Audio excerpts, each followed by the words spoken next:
All right, so let's talk about burning question in NBA right now. Did Nikola Jokic deserve MVP?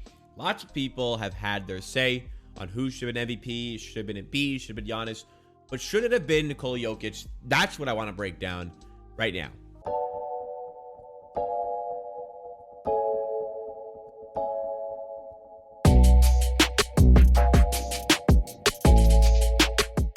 So Nikola Jokic was announced as the MVP today, and I have been kind of an advocate for him for quite a few months now. I would say earlier on in the season, it was really between like KD and Steph Curry for a while. And then as the season wore on, maybe injuries happen, Nikola Jokic just started to produce steady results. And I've been in the mindset for a good number of months that Nikola Jokic is the MVP. I think this season was a lot closer than many other seasons. It didn't seem clear cut to me that Jokic deserved MVP. But ultimately, no, you know what? I shouldn't necessarily say that. Embiid and Giannis were fantastic. They were phenomenal. They were like worthy of an MVP title for this season. 100%. Jokic was better. Not only was Jokic better than them this season, in my opinion, I also feel like Jokic did that with less to work with on his team. Like, Jokic did all this, 27 points per game, 58% shooting, 34% shooting from three, 14 rebounds, 8 assists. Like, that's crazy. He did that without his co-star, Jamal Murray, and without his third option, Michael Porter Jr. Respectfully, I don't know if Giannis does that without Middleton or Holiday consistently throughout the season. Embiid did it for a little bit without a co-star, but then he got James Harden, and he was really starting to make a run around then. I just think Jokic did more, and he did it with less to work with. Like, this was one of the greatest offensive displays we've ever seen in an NBA season. The skill set that Nikola Jokic shows, averaging those numbers that I just alluded to, it's just flat out ridiculous. Unbelievable season from Jokic, and for me, deserving of the award. It's so difficult to win MVP in back-to-back years because a lot of the times there's voter fatigue. NBA media members who vote on these sort of awards, they don't like to give people back-to-back awards. So when you're going for an award in back-to-back years, you're not only playing against your adversaries, so in this case, Embiid and Giannis, you're playing against your former self. You have to be better than that former self that already was an MVP winner if you want to win MVP in back-to-back years. And Jokic absolutely did that for me. He completely controls the offense, and he was great in the playoffs. And I'm also upset that people consistently use the narrative of playoffs against Jokic. Like, is this not the guy who helped overturn 2 3-1 series leads in the same playoff run? Like, are we also, like, did you watch the Golden State series? I know Golden State took care of business, but did you see how well Jokic played in that series? And also, not to mention that playoffs don't actually count towards these votes. So Jokic just flat out won the MVP just for his regular season performances. And I think it is unfair to talk about him like that in regards to playoffs, because he was great and he didn't have his second and third guy. Like, Giannis doing incredible things right now without Chris Middleton, but you take away Drew Holiday as well. I'm not sure they're winning this series against the Celtics. They're currently up 2-1 and the time of recording, and probably by the time this clip comes out, it'll be 3-1 because they're taking care of business so far against the Celtics.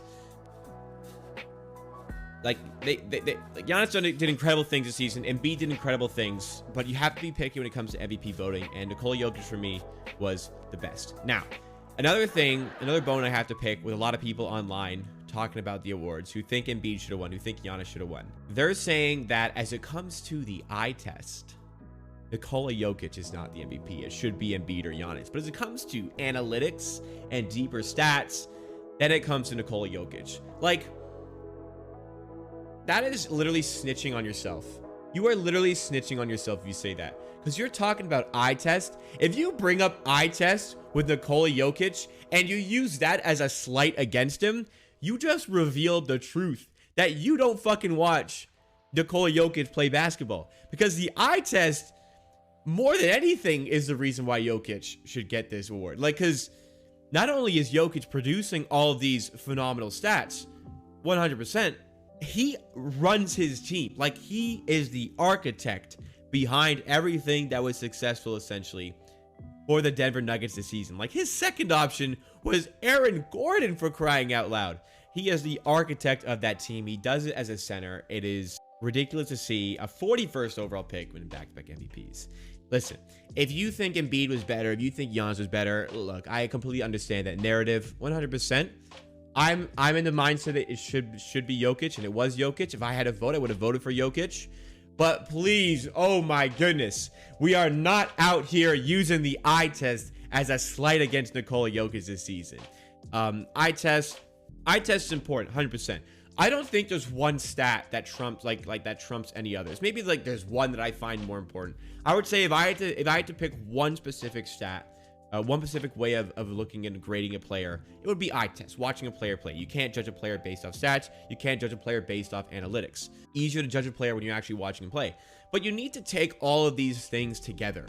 You know, like old heads are just so sick of analytics and stuff because they just don't understand how they work.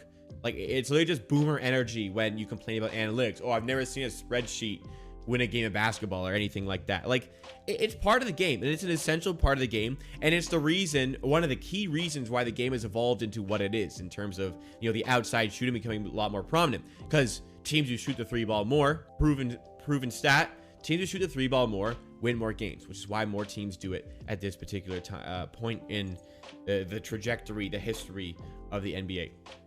Take all these things together. One is not complete without the other. You need to have eye tests to see what the player does on the court, his impact on the court. Does his impact go beyond stats? You need to look at the deeper analytics. There could be a player like who's a guy. PJ Tucker last year for the Bucks could give you 0 points, but could have the best plus minus on the court and be one of the key reasons the Bucks winning a game. That type of player. Analytics are important for those types of guys. You also have just their flat out stats. And when a guy is averaging 27 points on 58% shooting, that to me is remarkable. There's other guys doing remarkable things, but all of these stats, all of just everything about a player, all of these come together. There's not one set algorithm, one set formula to choose an MVP. But as you gather all of the information you possibly can, you have all of the data that you possibly need in your head, written down on a computer, whatever it may be. All of these things work together to help you truly evaluate a player. And in doing that this year, Nikola Jokic was the MVP for me. NBA MVPs determined by stats and team circumstances success. You know, that's another thing. Like, team success plays a role. And I didn't really used to like how team success played a role. I kind of understand it now. I'm valuing team success more and more. But I feel like if a player is on a worse team, like Nikola Jokic here, you have to understand the circumstances, like I was talking about injuries. And if the player on the worst team was just so much better than everybody else, he deserves the award.